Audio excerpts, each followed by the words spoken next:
been a minute since I've shared my testimony, so I'm a little nervous. Thank you so much for being here tonight. Jeremiah 33:3. Call to me, I will answer you and tell you and even show you great and mighty things, things which have been confined and hidden, which you do not know and understand and cannot distinguish. Amen. The series that is going on here is called My Story of Redemption. Redemption is a big word. It's a big word. So I looked it up. Redemption is the act of saving, freeing, or regaining something, often through a cost, such as atonement for sins, paying off a debt, or rescuing from misfortune. It implies restoring value, such as redeeming a pledge or taking back a pawned item. My name is Maggie Woods, and I gave my heart to Jesus as a 17-year-old girl 39 years ago. And apparently, he took me seriously that night. This is my redemption story. What if I told you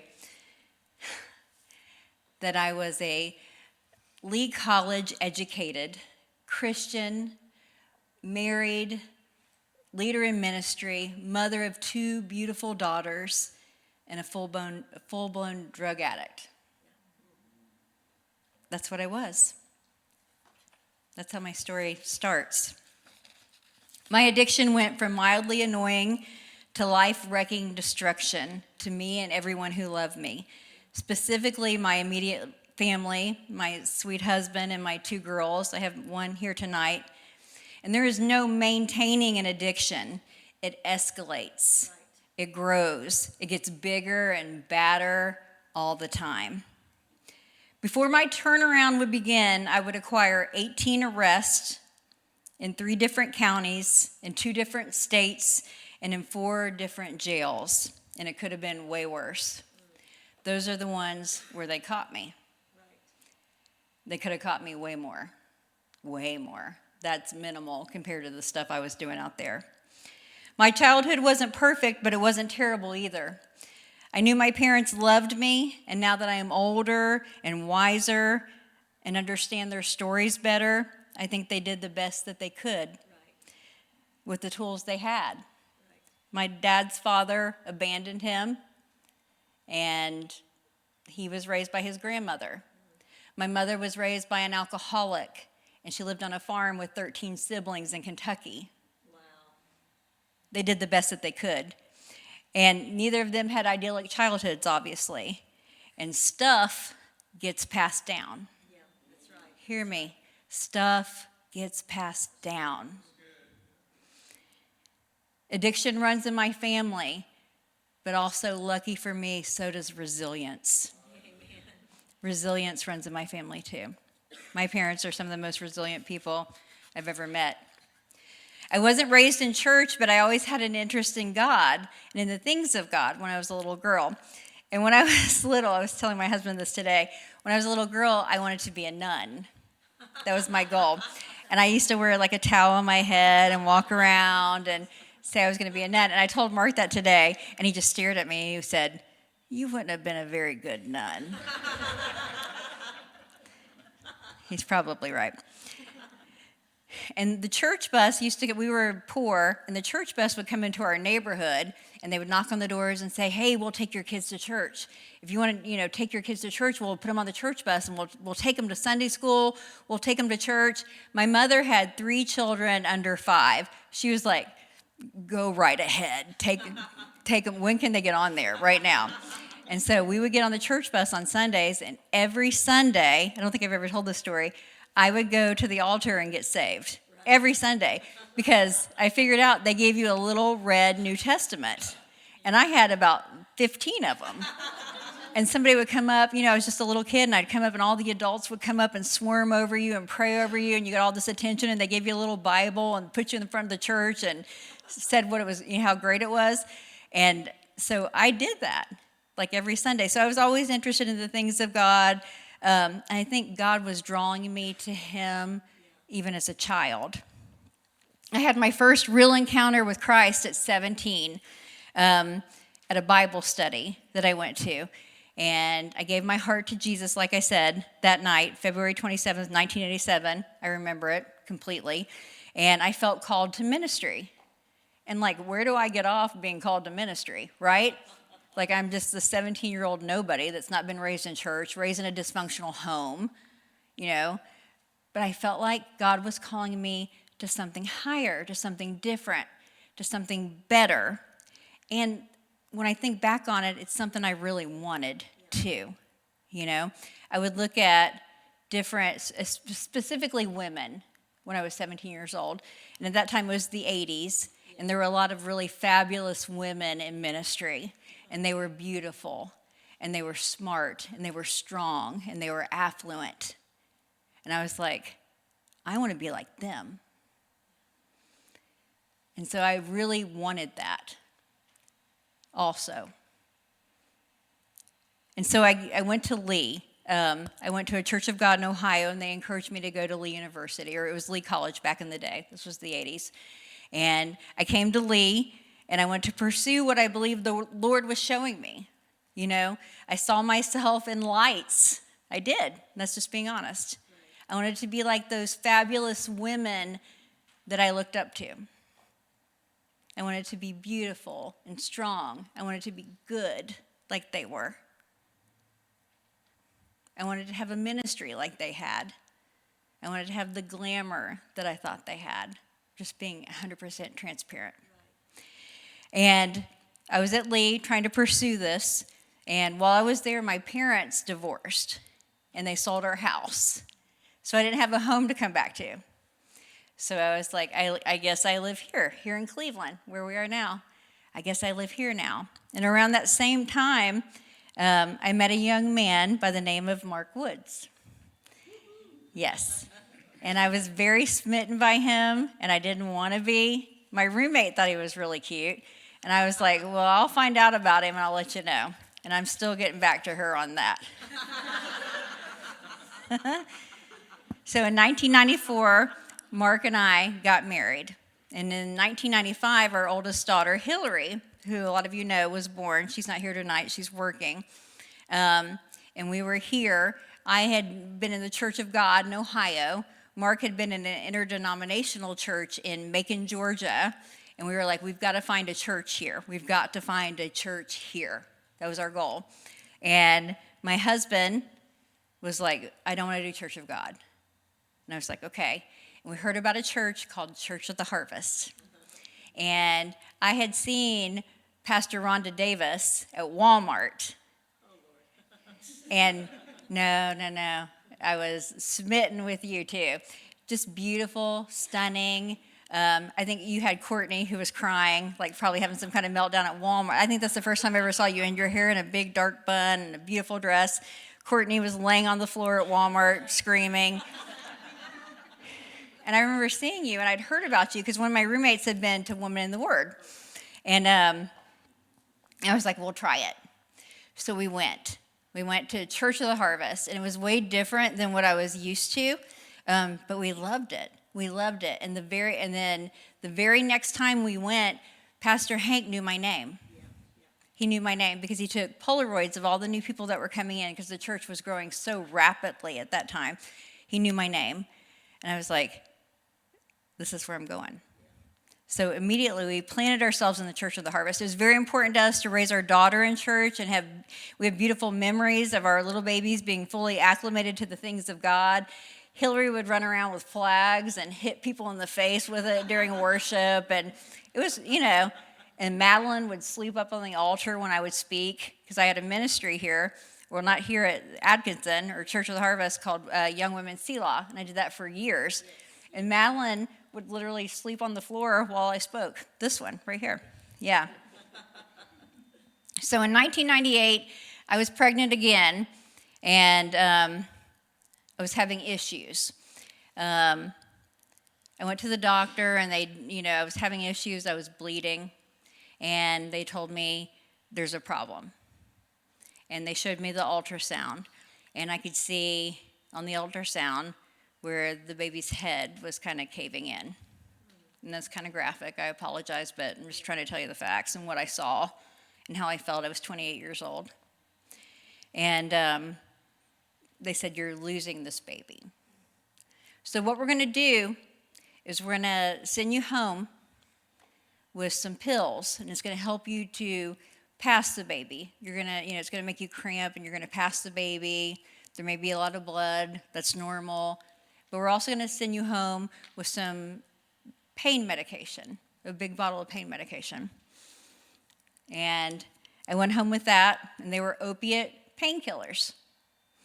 And I went home, and I took the medicine, did what the doctor said, and I waited, and I waited, and I'm going to speak very frankly here. Yes. Every time I went to the bathroom, I was afraid of what I might see, what might happen.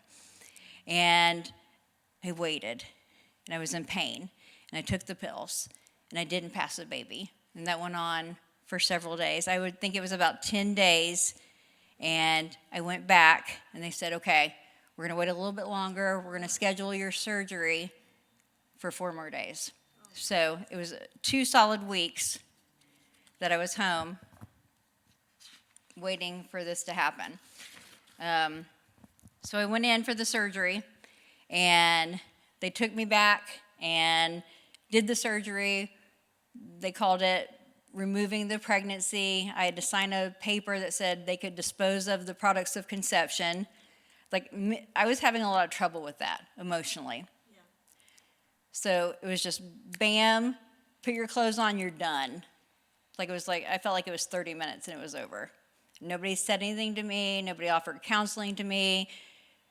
Nobody had anything to say about it. It was just typical. And I was devastated. I was isolated at that time.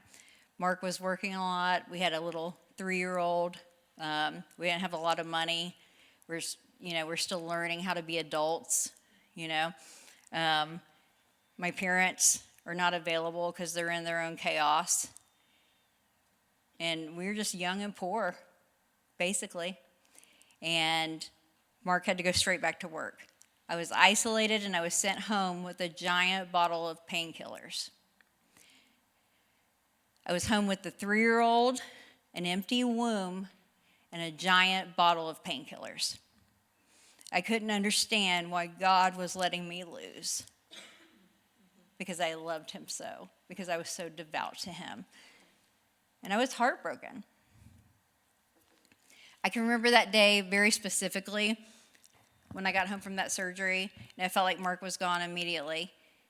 I had on, I can remember what I had on. I had on little overall shorts. And Hillary was 3, and she's running around like a cyclone, which is totally Hillary if you know her. And I came out onto my deck, and I had taken 2 of my pain pills. And right at that moment, the sun came out. And that sun hit me right around the same time the painkillers hit me. And I felt good. I felt really good. And I remember thinking, I like this. I like this. And I feel like in my brain at that point, I feel like a threshold was crossed. And I always look back to that and think, that might have been the point where something happened in my chemistry, where my addiction began. And at that point, I could toy with it. I had a big, giant bottle of painkillers. I could do what I wanted with them. And I would toy with the pills. I would pick them up and take a couple, lay them down for 2 or 3 days. Pick it up, take a whole bunch one day, not take any for a week. Have a bad day, just take them all day long. And then lay them down. I played at self-medicating at that point. And that's how addiction works. It's very subtle. It sneaks up on you. It gives you the false impression that you're in control. You give yourself the false impression that you're in control. And I played at that for a while. And then in the year 2000, I found myself pregnant again with this little 5'11" goddess. My daughter, Madeline, that's my little baby. And things began to escalate soon after her delivery. I started having a lot of female problems. I turned out to have endomyosis, adenomyosis, and fibroid tumors. My menstrual cycles were lasting 3 weeks at a time. My doctor sent me around, and I had multiple procedures and surgeries. And in the meantime, guess what they gave me? More pain medicine. And I was fine with that. You know why? Because I liked it. I liked it a lot. And you know why? Because it's called high for a reason. Hear me. I know we don't want to talk about that. It's called high for a reason. You know what? I liked feeling good. I liked feeling good when nothing good was going on. I began developing a dependence on painkillers. I was struggling anymore to just toy with it anymore. I couldn't take those days off anymore. The docs finally said they couldn't do anything with me anymore. I had multiple surgeries, and the decision was made to refer me to pain management, into a pain management clinic. It's about to get crazy. Y'all ready for this? Psalm 139, 7 through 8. Where can I go from your spirit? Where can I flee from your presence? If I go up to the heavens, you are there. And listen to this part. If I make my bed in hell, you are there. Okay, things are about to get real crazy real quick. Life and pain management. Okay, so when I got put into pain management, this was around the time the opiate crisis was really starting to happen in the United States. In pain management clinics, they put you on a very strong regimen. The clinics prescribe much stronger preparations than regular doctors do, especially back then. Life and pain management is a whole different world, and I loved it. I'm just going to be 100%. I loved it.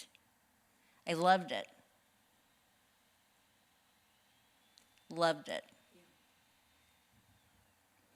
They told me to stay ahead of the pain. They said, take this before the pain hits you. And I was like, right girl, you got me. I'm the right girl for this job. You mean I don't even have to feel any pain to take this? Right girl. I was the girl for the job. I ran with it. I medicated every negative emotion, every ache, every hangnail, every bad hair day, every stressor, every frustration, every time my bank account got low, every time my husband had to go to work again, every time I was lonely, every time I was angry, every time I was hungry, every time I was tired, every time I was sad, every time I had a bad day, every time it was raining, every time it was cold outside, every time I didn't like my outfit, I could take a pill. Every time my 3-year-old was getting on my nerves, am I at the right place? Yes, I could take a pill. There wasn't a bad day I couldn't turn around with a painkiller. And there wasn't a good day. That's where people get confused with that. They're like, well, you're medicating bad days. It didn't matter if it was a bad day or a good day. If it was a good day, I can make a good day even better with a painkiller. I felt great about it all too, because the doctor gave it to me, right? I told myself that these only helped my physical pain, but they were I called them my little life enhancers. That's how I thought. I started using more and more and more. I figured out quickly that if you tell the doctors you were still having pain, they'd give you more. Things were escalating. I was in pain management a good 6 or 7 years, and I had escalated my use so much that I was running out in between my visits, okay? Back then, and I don't know how it works now, honestly, I don't want to know, to be honest, you signed a contract with your pain management doctor, and you agreed not to get pain medicine from anybody else. You wouldn't let anybody else manage your pain. You would only take what they gave you, and you would sign off on it, and if you went anywhere else, if you had an emergency, you had to let them know. So I was in that contract. And this was before they had the prescription drug monitoring databases. Right. So it was the Wild West. Yeah. And I can remember clearly at the pain management clinic, people would be in the parking lot selling their pills. Crazy. And it was just normal. was just normal. It was just business as usual. And I was running out in between my visits to pain management. And if you know about addiction, you know that no is not an option. No is not an option. So I started what's called doctor shopping, which is a felony. So that means you go to multiple doctors trying to obtain pain medication. And I did that. I went to ERs, I went to walk-in clinics, I went to other pain management docs in close proximity, because here, where we are, we're close to a lot of different states. And it didn't take very long to get to Georgia. It didn't take very long to get to Kentucky. It didn't take very long to get to Alabama. And by that point, I was used to taking 10 to 20 high-powered painkillers every day just to feel normal. And I don't mean to feel good. I mean to not feel sick. I got caught. Not by the law at this point, but we had in Tennessee what was called the Prescription Drug Monitoring Database that became a law. And I knew it was coming. I heard it. I heard it on the news. I heard it on the radio, and I was like, oh, no. Oh, snap. This ain't going to be good, is what I thought. And I hope for the best. I hope for the best. So the law was passed. All the doctors had to run your pharmacy reports if they were going to prescribe you a narcotic pain preparation. It was the law. And they could look at what you have, what you've had, where you've had in the last year or so. And I remember the day that at the pain clinic where the doctor was running everybody's reports. And I promise you that waiting room was stressed out. Stressed out. And you could tell in that waiting room who was there legitimately and who wasn't. We did not look good in there. And we were all scared. And I remember the day that it happened. And so what would happen is if the doctor would run your report and you were not compliant with your contract that you had with the pain management doctor, you were immediately discharged. Immediately. So you go from a sure thing of 10 to 20 opiate, high-powered painkillers daily to nothing. And you would put that out on the street. And I understand why they had to do that. Do I agree with it? I think that's pretty dangerous to put people out like that with nothing. But that's what happened. So I was put out with nothing. I was discharged because of my pharmacy record. And that's a terrifying place to be, a panicking place to be. And they also have to report it to anybody else you've gotten pain medicine from back in the day. So not only is your main source done, cut off, any other sub-sources that you had were cut off. So you're up the creek. You are up the creek. I was mortified. The sickness is so bad. And I know it was going to get much worse. I was in active addiction, majorly dependent to these high-powered painkillers, and I was not in any condition or mindset to take no for an answer. At that point, I did not have the ability to accept no for an answer. It's like, I try to describe it to people, it's like my sister's a nurse, and she's like, well, why did you keep doing that? Well, it would be like me telling you, stop eating, stop sleeping. Right. She's like, that's not the same. I'm like, it is. It is. Because people in active addiction often don't sleep or eat because the need for drugs is stronger. So I'm telling you, the drive for whatever you're addicted to is stronger than your drive to eat or to sleep. Somebody that's really bad strung out on whatever, they don't eat, they don't sleep, they look awful. Because their drive, the brain's drive, makes them want the drug more than eating or sleeping. That's what you're up against. It's hard to explain. Like I said, at that point, I didn't have the ability to accept no for an answer. No wasn't an option for me. And no is not an option for a person in active addiction. It's not. You can't tell a person that's in active addiction, well, just be strong. Just tough it out. If you understand the terror and the sickness and the panic signals that your brain puts into you at that point, you would kind of get it. I began to travel almost daily to get pain medication at all kinds of different places. They started to recognize me and turn me down. They can only give you a small supply back then. So I would go to like ERs, and I would go to walk-in clinics, and I would go to dentist office. I would go to anywhere I thought I could get a pain pill is where I would go. But back then, they could only give you a small supply because of the law. The problem was I didn't need a small supply. I needed a big supply.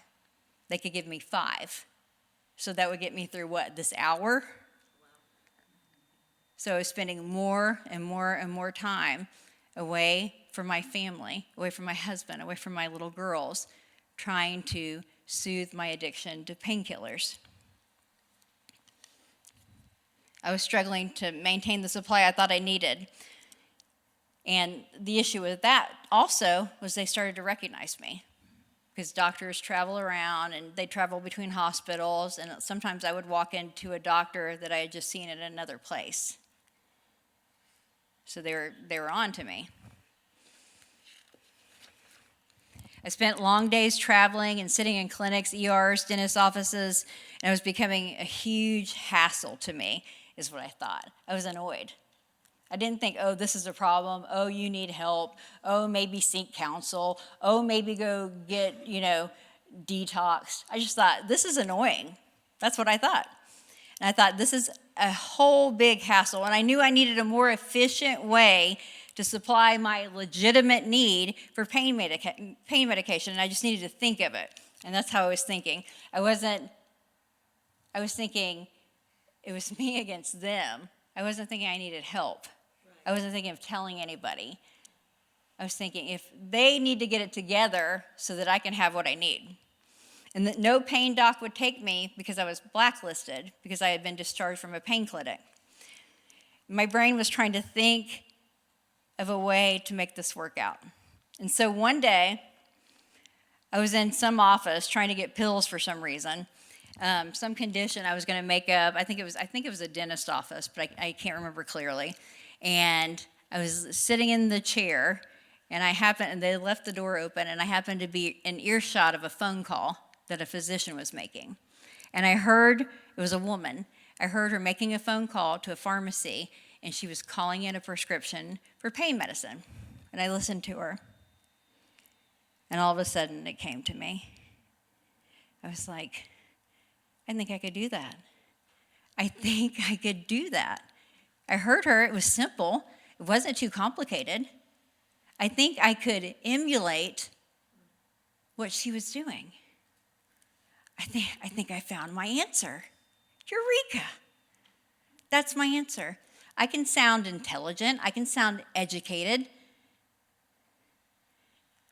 I think I can call in my own prescription. So that's what I did. And I do not recommend that. At first, it was very easy, and it worked. I was shocked. It worked. It was so easy. It was so easy. Proverbs 18:24. There is a friend who sticks closer than a brother.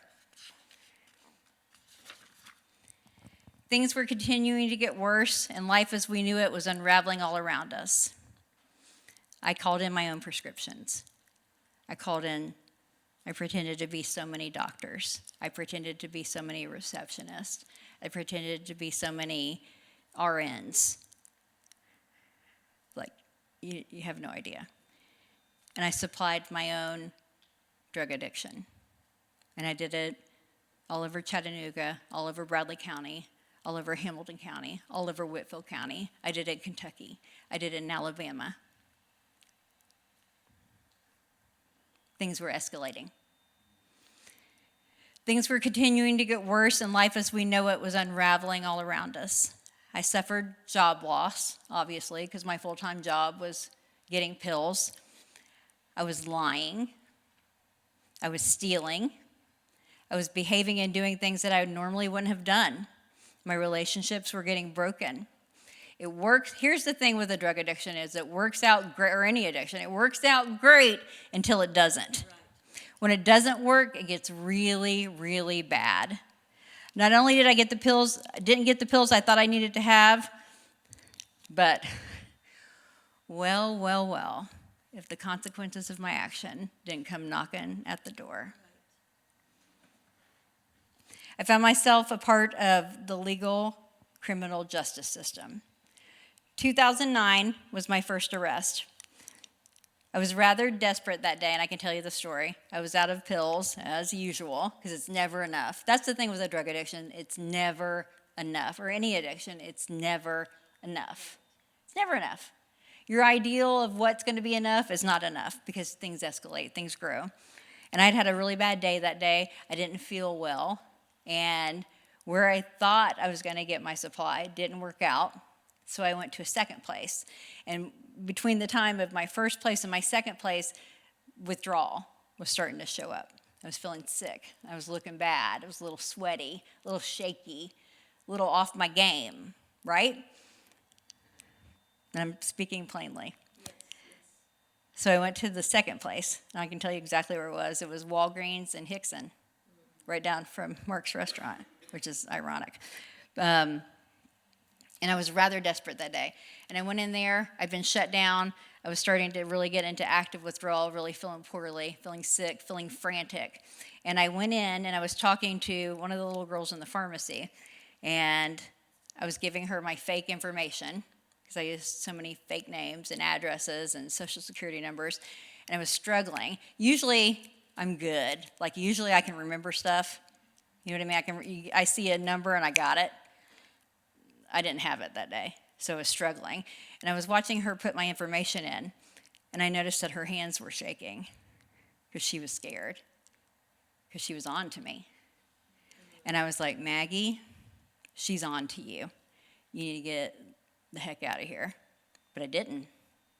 I didn't because I was desperate, because I was sick. My fraud game was off.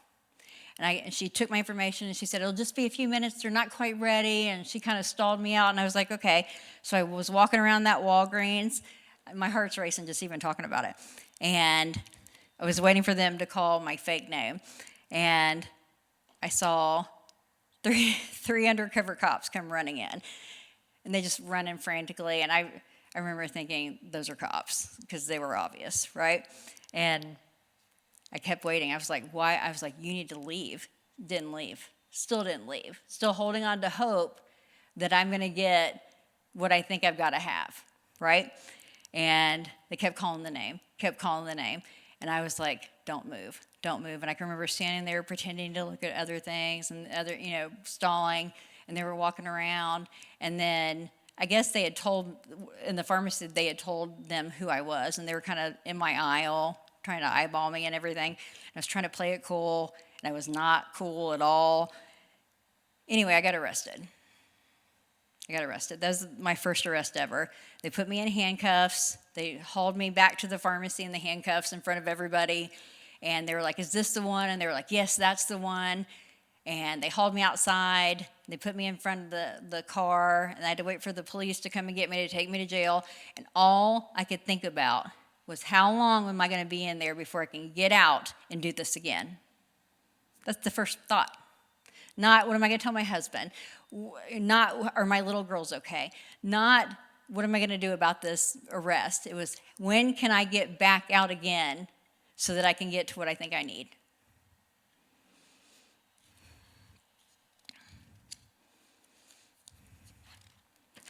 That was the first of 18 arrests. Not only was I in bondage to opiates, but I was also in bondage to the criminal justice system. Yeah. And let me tell you, you don't want the hooks of the criminal justice system in you, because it's intense. They would continually grab me, take me up, put me in jail, and then spit me back out with just enough rope to hang myself with and to put me a little deeper into the system over and over and over again. And my drug use only escalated. It only escalated. Turns out that jail doesn't fix addiction. I deserved to go. I broke laws. I deserved to go to jail. I deserved to be arrested. I deserved to be in jail and be fined and answer to a judge. I deserved all that. I broke laws, but it did not fix my addiction. Punishment and consequences only made me want to use more. My brain wasn't connecting my behaviors with my consequences. It wasn't. I just thought everybody was against me. I was just mad that they wouldn't let me get to what I thought I needed. So things were escalating, and I stopped paying our bills altogether. And I hate to say this in front of Madeline, but I will. When my girls were little, our power would get turned off. Do you remember that? Yeah. And I would tell my girls, we're going to play camping this weekend. Do you remember that? And I'd be like, we're going to light candles, and we're going to tell stories, and we're just going to play camping all weekend. And I would feed my little girls a line of bullcrap, basically, because I had spent our money on pills. And I would let my little children live in dark so that I could supply my need. Eventually, I made us homeless. You remember that too, don't you? Yep. A few times, many times. We moved multiple times because of my drug use. I made our home a place of lack, turmoil, and uncertainty.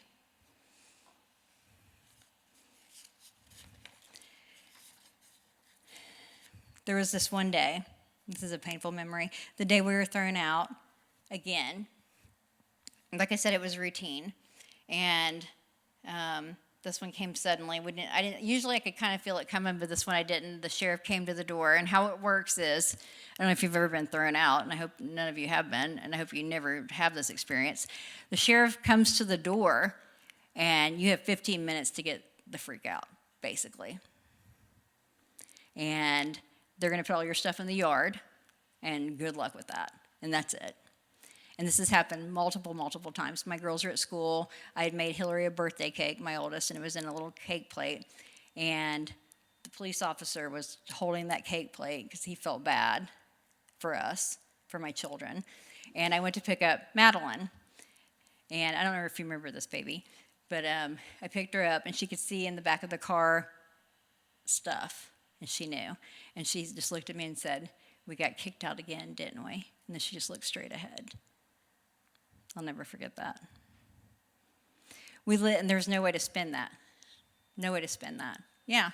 And we were just out in the yard with our stuff, and it was terrible. We lived in hotels, and we lived in places where people would let us stay, and we didn't know where our stuff was. And we had things in a moving truck, and we hid the moving truck because we didn't have any place to take it. And Mark got arrested for that. You remember that, don't you, babe? Yeah. And it was all because of me. It was because of me, because of my choices. Not because of them, not because of my babies, because of Maggie. Because I had to have pills above anything. And I can tell you now, even years later, my regret over these events, they are a bitter debt to pay. And I've forgiven myself, and I've moved on. You can't change the past. Sometimes when you're tired, late night, it's a bitter debt to pay. A bitter debt to pay. So I continued to rest over and over again, and I didn't go to any of my court dates. I just didn't go. Again, I don't recommend, because the courts don't like that when you don't show back up. Failure to appear in Spanish is no bueno. I kept telling myself I was going to fix it all. I'm going to fix this all as soon as I have the pills I need to function. If I just had a good supply of pills, I could fix this all. I could turn this all around. I could be there for my family. I could pay our bills. I could stop lying, cheating, stealing for my friends, family. And late at night, sometimes I would lay in bed and I would cry to God. This is where things are so interesting for me. I talked to Jesus all the time during all of this. I never felt like God had left me, ever. I talked to him like normal. I would lay in bed at night and cry to God. I'd say, God, you're going to come for me. You're going to come for me. When I started to realize, this is not good. You will come for me. And I talked to the Lord the entire time I was going through this. I maintained my relationship with Jesus, and it goes against theology. But like I said before, and I'll say now, I don't care. I lived it. That's right. I don't care if you believe it or not. I was there. He was there. He was there. It was like a hostage situation. I would tell him my secret location, and I'd be like, you need to come for me. I'm right over here. Here's my coordinates. Okay, peace out. You know what I mean? And I was waiting for him. I was like, you were going to come for me. And I knew he would, because we had made a deal in 1987 when I was 17 years old. I said, Jesus, come into my life. I give you my life, and I take your life as my own. And we made that bond. And I would call him on that. I'd be like, no. You can't leave me out here like this now. Because in 1987, when I was in Middletown, Ohio, you and I, we made a deal. We made a covenant. And I need you to keep your end of the deal. I'm calling to you. By the time it was dawning on me that I was in real trouble, I felt really, really trapped on every side. Every side. I couldn't see any way out. I couldn't think of any way out. And I tried to think of it. I was so tired. I was exhausted. Chasing a drug addiction is like 10 full-time jobs. Chasing any addiction is like 10 full-time jobs. It never ends. As soon as you open your eyes, you're scared. The second you open your eyes, fear. There's nothing else. There's no eating. There's no sleeping. There's no time for my family. I didn't do anything else but chase after my drugs. My babies were tired. My husband was tired. Mark would bail me out from jail and just look at me. And he'd say, you can't do this. You can't do this. Like, he doesn't come from any kind of nonsense. His family is like good. You know what I mean? He was not acclimated to any of this drama. He didn't know what to do. My husband's a good man. He comes from godly parents, godly backgrounds. And here I am. He would say, you can't do this. You can't do this.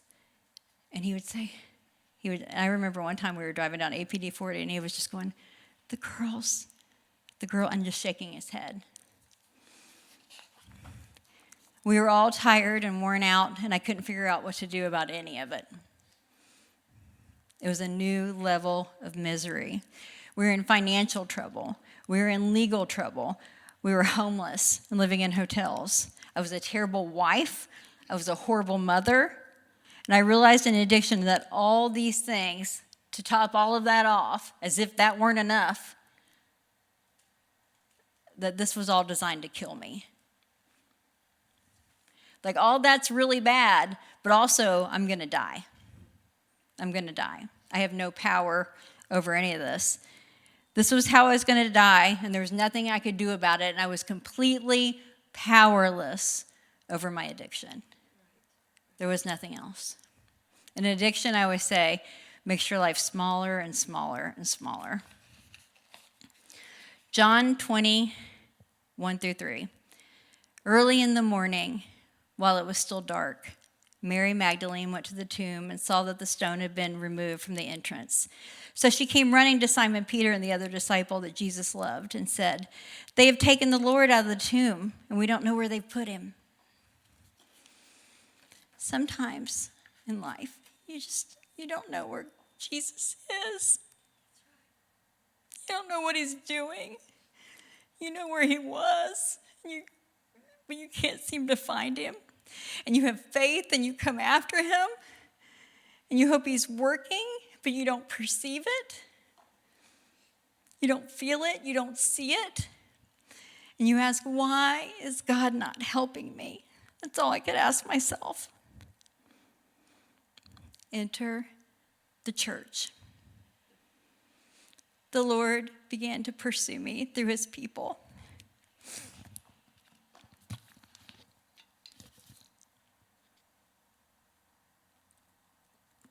So I had these pastors that wouldn't leave me alone. Hank and Rhonda Davis. They would not leave me alone. In fact, I remember one time, Pastor Rhonda, during church service, prophesied over me that she was holding on to my ankles in the Holy Spirit. And she wasn't kidding. I'm not kidding. She meant it. And I was like, I'm scared. Yeah, it was a big deal. Hank and Rhonda Davis, they went after me. They were after me. Pastor Hank would call me. I'd have 10 voicemails from him, and it would be casual stuff. He wasn't in my business. He'd be like, hey, I was just going to go get some coffee if you wanted to go, or hey, listen to this song, or hey, you like this convertible, or, it was just very hands-off kind of stuff. And then Pastor Rhonda was more like, I'm going to drag you back in, you know what I mean? She was going to get me. But they would come. They would visit me in jail. One time I was in lockdown in Bradley County Jail. It was a 30-day lockdown. I was in acute withdrawal, and nobody can come when it's lockdown, right? Regular people can't come. Pastor Hank Davis showed up because he was a pastor, and I hadn't seen a human being. Mark wouldn't take my calls. I couldn't get through to the girls, probably because our phone was off, and he came. And he would talk to me, but he wouldn't look at me in the face, and because I was ashamed, and he could sense it. And I looked bad, and he would look away, and he would pray over me and speak blessing over me, and it meant so much to me. And they were there for us, and the church was there for us, and people would give my kids pizza. This woman right here, many times, she would pick up Madeline from school and take them to school. One time bounty hunters were after me, and I was hiding. This is an absolute true story. I was hiding in my house because I was wanted everywhere. And this woman of God knew my babies needed to get to school so that he could stay out of jail because truancy was on us. I was hiding in the house. I'm not kidding you. Bounty hunters, flashlights. It's like CSI at my house right now. And she comes and gets these babies and takes them to school and just smiles her beautiful smile at the bounty hunters and takes these. The church came after me. The church filled in that gap. Do you hear what I'm saying? The people of God did. In December of 2011, we had a new house. We got into a new house, and I still had court dates and appearances, but at that point I had things at bay, and we were trying to get ready for Christmas. And I was trying to think of how I could get ready for Christmas for the girls. And I was driving around, and it was about 2 a.m. I was on a pill run. And I know I'm speaking frankly. I hope this is okay with you guys. I'm just trying to be transparent of where I was. And it was about 2 o'clock in the morning, and I was at Walmart. This was when Walmart was still open 24/7. And I kept noticing a cold vibe in my car. If you ever walked into a room and kind of walked through a cold pocket of air, and it's kind of chilling, and I was like, whoa. And I wasn't feeling good. And I kind of sensed death around me. And I had been thinking, this is how I'm going to die.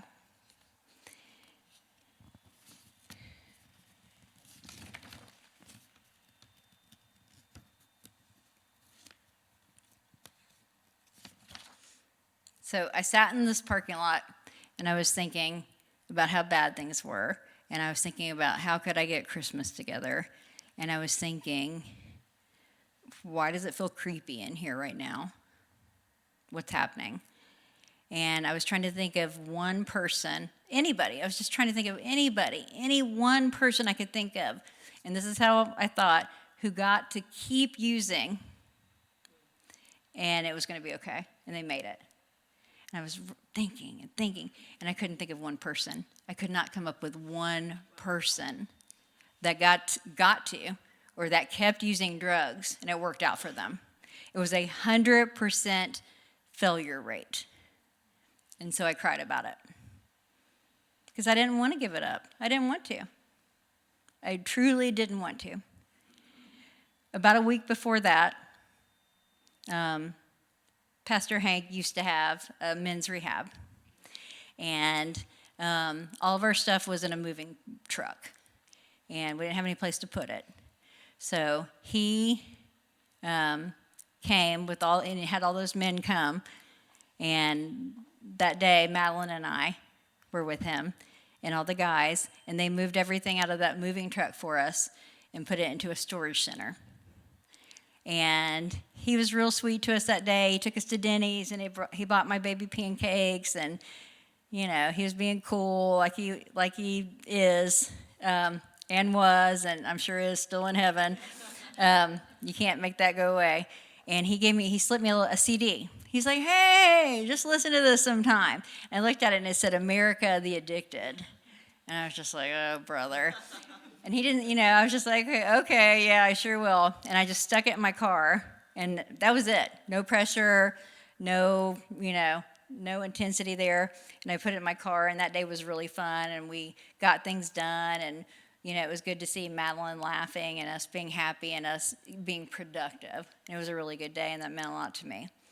So that night, when I was in the Walmart sitting there, grieving that drugs don't work out for anybody, which is ridiculous, I saw that CD. And it was at a moment when I was feeling very vulnerable. And I popped that CD in and started to listen to it. Hosea 2:6. "Therefore I will block her way with thorn bushes. I will wall her in so that she cannot find her way." So in the CD, it's based on the story of Hosea and Gomer. And Hosea and Gomer, Old Testament, Gomer was crazy, okay? And Hosea was not cool with it. That's the Maggie Woods version, right? And God told him, marry her, deal with her, similar to probably what happened to Mark Woods. Anyway, there's a prayer in there that you can pray. It's the hedge of thorns. And in this CD, Pastor was talking about if you have somebody that's wayward or they're struggling or they need to have a wake-up call or they need to deal with the consequences of their actions, that you can pray the hedge of thorns around a loved one to help pull them in. And I was listening to it and I was thinking about it. And so I was like, I'm just going to pray that over myself. And so I did. And I sincerely prayed it. I said, God, I pray the hedge of thorns around myself. And I just waited there a second.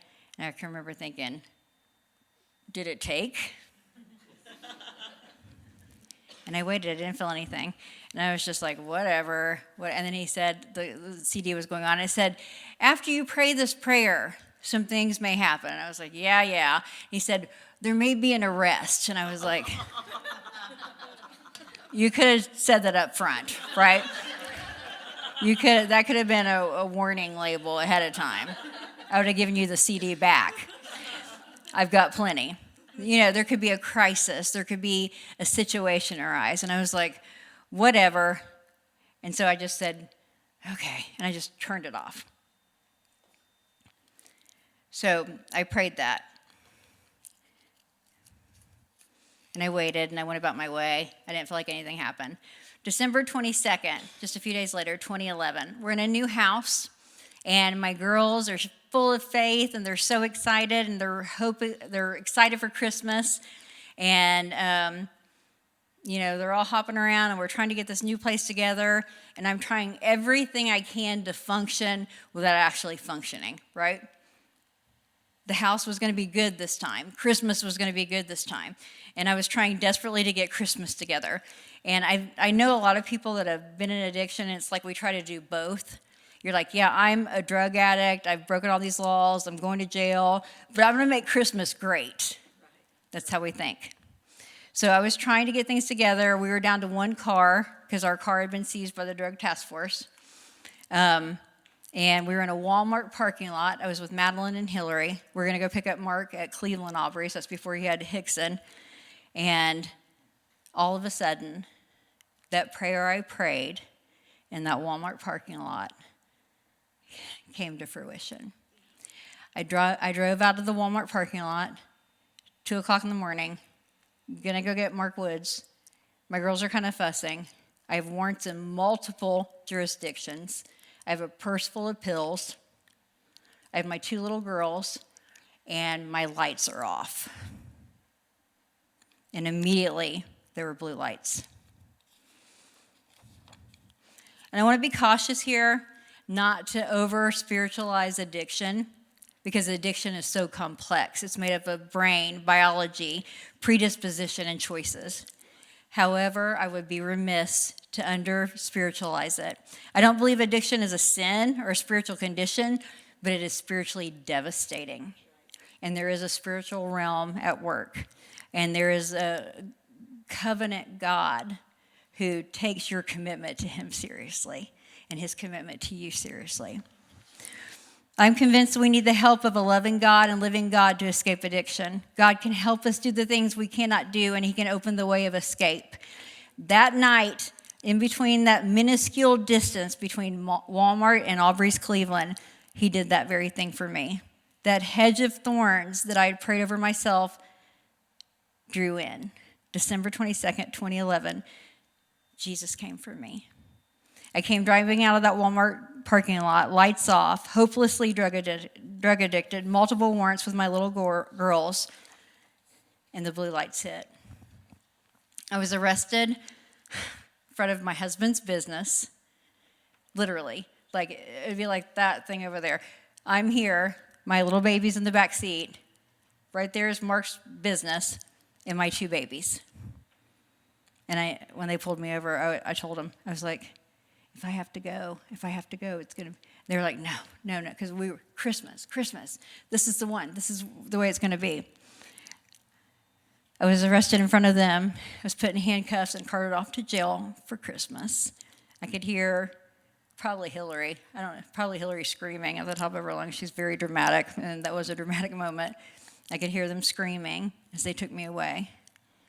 And it was December 22nd. There was no way I was going to be out for Christmas.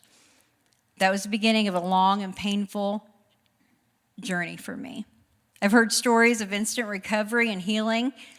I've heard where people got their charges dropped. They had no withdrawal. They just woke up and they were good, and the judge was like, go on home. That did not happen to me.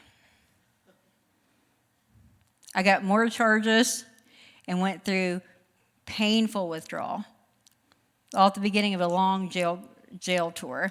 I was in acute opiate withdrawal. I was wanted in 3 counties and 2 states. I was locked away from my family, and I had also managed to ruin Christmas. And I remember on the jail phone, this is a painful memory, and I hate it, but it's real. And I can't remember which one of my girls asked me. They asked me, Mama, did Santa not get our new address? Because there was no Christmas. And that was me. Mommy, why is God not helping us? You asked me that. I wanted to die. I wanted to live also, but just not like I was living. I thought I had gone too far to even come back. I can remember we were moving around cells, and I was carrying my mat to an isolation cell because Hamilton County was coming to get me. And I was just like, it was at Bradley County H-Pod. And you have to go up steps, and there's the isolation pod up in the corner, and H-Pod. And I was walking, and I was weak and not feeling well. And I remember saying, okay, Lord, let's do this. And I can see myself walking to that corner cell, and I was like, let's freaking do this. And that was 14 years, 3 months, and 3 days today that I've been clean from opiates. From that day. I went to drug court. Slowly but surely, life got better. It took time. It took work. It took a while for things to get really, really bad, and it took time for things to get better. I would love to say that All was perfect after I got clean, but that's a lie. I had legal hoops, I had court dates, I had probation, I had drug testing, I had follicle testing, I had community service, I had to clean public parks, I had to pick up trash on the interstate, I had to go to court every week, I had to go to counseling 3 times a week, I had to learn to work, I had to learn to do self-care, and my family had to recover too. Because of all the chaos, we all recovered together, and we always talk about that. And during that time, it's really funny, we all gained a bunch of weight, because we were like, well, we can eat. We're allowed to do that, aren't we? And we did, and we enjoyed it. We had a ball. Addiction is a family disease, and recovery is a family event. There are losses to recover, and there are losses to let go. I'm going to wrap it up, guys, so stick with me. We tend to glamorize recovery and say you're going to regain everything you've lost. Because that sounds great, doesn't it? Oh, everything you lost, you're going to get back. That's not true. You're not. There's some things you're not going to get back. There are losses in this game. I will never get that time back that I spent drug seeking. I'm never going to have my little girls little again. I'm not. It's over. I'm never going to get my time back with my husband. That's done. I will never get that time back spent in jail. I'll never get that Christmas back that I missed. I'll never get my oldest daughter's 17th birthday back that I spent in jail. I won't get that Mother's Day back that I spent in jail. In 2017, January 19, 2017, my younger brother died of a heroin and fentanyl overdose, waiting to go back to rehab the next day. I'm not getting him back. I'll see him when I get there, but I won't have him here. I'm not getting that back. Some things you win, some things you gain again, you get a foundation for, but there's loss. There's a great prayer. God, grant me the serenity to accept the things I cannot change, the courage to change the things I can, and the wisdom to know the difference. Psalm 126, 1-3. It's my big finish, so bear with me.